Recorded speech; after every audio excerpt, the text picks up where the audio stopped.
Watch out. Yeah, crossing the knife edge on Capitol Peak right now.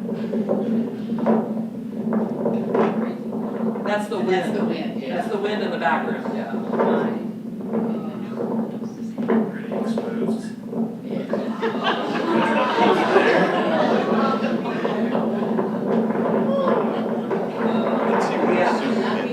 Pretty crazy, huh? Yes. That's what everybody told me. You know, I didn't show this to my parents until way after this thing was over. Here's another one. This one is, so this is my buddy. He has a GoPro camera, which actually makes it look worse than it actually is. This is what these ledges look like. Yeah, so it was, there's people going back and forth across this thing, okay? I think 2 people have fallen off this thing in the last 6 decades, so it's not too bad. The rock is absolutely solid. Absolutely solid.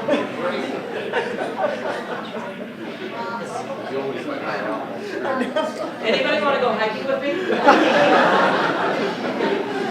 the helicopter pick you up? I see some hands out there. Yeah, so what can I say? You know, we have to have a little fun and adventure out there. So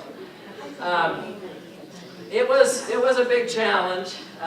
Even after you get past the knife edge, you still have a lot of work to do here. But it was great views, and that was a mountaintop moment for me for sure in terms of the hiking side of it.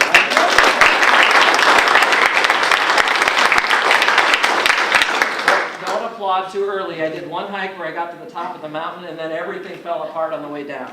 So ask me about that story later. Okay.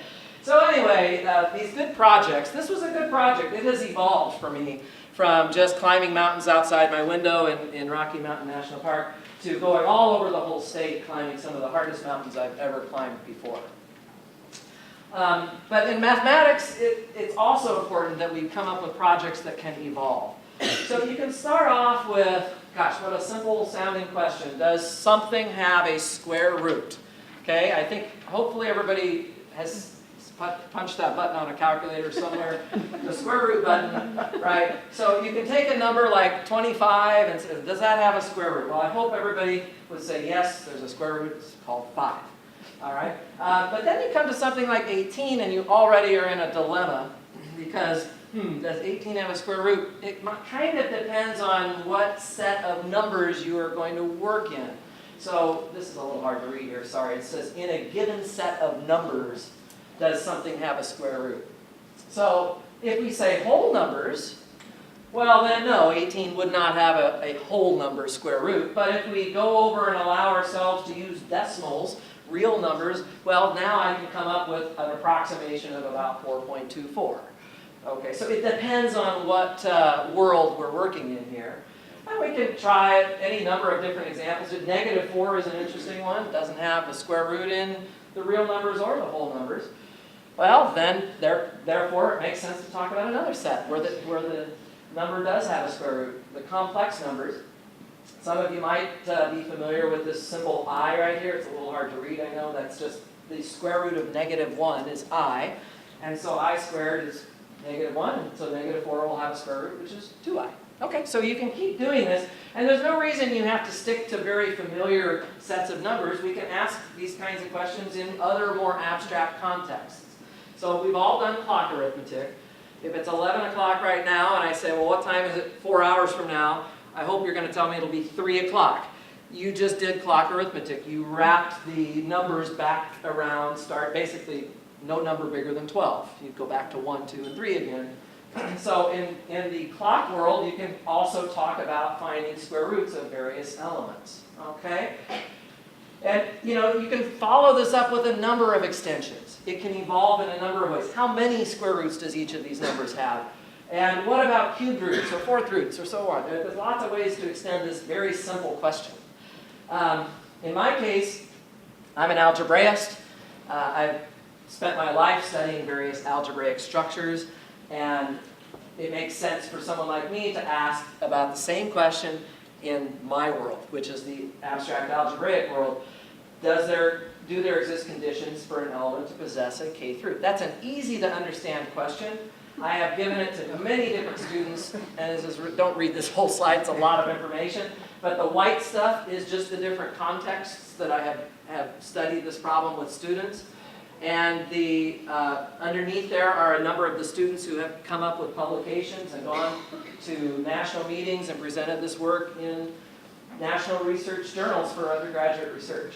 So here's a bunch of the students who have participated in those projects. And this is still an ongoing thing. There are still other algebraic structures that I'm looking at and studying this problem in. Something as simple as does something have a square root has tremendous applications as well in the real world. This is an important type of subject, particularly in number theory, so factorization of large numbers and cryptography, as well as acoustical engineering. So these are questions that people actually do care about. You know, mathematicians sometimes take a hard rap because we're just curious. We'll answer a question just because we are curious about it. We don't know what it's for. But a lot of times those questions that start out sounding very simple turn out to have great applications. So I should probably add that to my list of what makes a good project. It has to have useful applications. It would be nice if it has useful applications. Okay? There's one other thing that I think is important to making a good project. The journey has to be more important than the destination. You're not always going to make it to the destination. So the joy needs to be in the journey to that destination. Here's another example of that from the hiking world. A couple of my students came out a few summers ago to visit me. We were going to hike to the top of that point right there. And not compared to Capitol Peak, that's nothing. But at the time, it looked a little daunting from here. What you do is you hike through the trees back over here and you go around the backside. You don't go up the front side, obviously. So the thing is that what you can't really see in those trees is all of the snow that has landed on the ground. It was an early June trip, and they came out, and we got really caught up in this snow. This is snow here in the foreground. Snow is never flat. It's always a hassle. You sink your feet into it. It takes energy to step up and out of that snow. And so we decided we just didn't want to deal with it that day. It was going to take so much energy to do the hike. We just went back and enjoyed the lake again. Spent our time down there, and these guys had a great time. We all had a great time enjoying the journey, even without the destination. This happens in math projects all the time.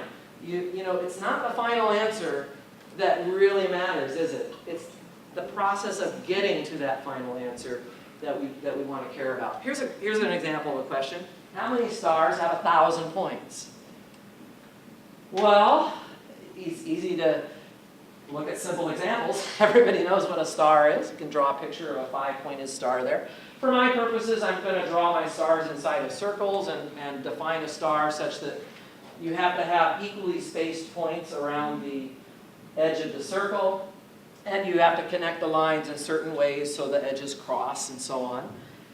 But you can ask a student to play with 5, 6, 7, or 8-pointed stars and see what they can draw. It's a little bit of a geometry exercise, and you can draw a couple of 7-pointed stars.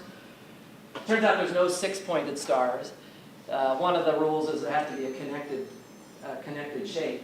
8, 9, and 10-pointed stars, you can draw a few of those. There aren't very many. So this is actually, while Hira was presenting the Fibonacci numbers in Denver, I was presenting this kind of side by side. We kind of did it as a two-part talk with sort of similar themes going on. So you can draw simple examples of this problem. You quickly find out that it's really not a geometry problem so much. It's really more about number theory and combinatorics, which is really the study of how you count things. So the solution, there is a lot of good learning that can go on in coming up with the solution. The solution happens to be 199 stars that have 1,000 points. But that's not what's important here. What's important is what the student gets out of the investigation leading to the answer, right? That's kind of my point. This is a problem out of a high school invitational math exam, the American Invitational Math Exam. It's one of the problems that is in that competition. It's a high school competition. I love thinking about these problems. They aren't that easy, by the way. There's plenty of these problems that stump me every day of the week. These are very hard problems, but I still decided to put together a book on it. The ones I could solve. So it's a pretty hard exam. But yeah, so this is a great source of problems, and for 30 years or so, this competition has been around, and it's a great way to focus on problem. I was talking earlier about problem solving with my grant. I think it's a great way to help mature our mathematics students. The joy is not in the answer, it's in the journey, discovering the answer. So just to conclude, just want to go back to the takeaways that I've led you through here.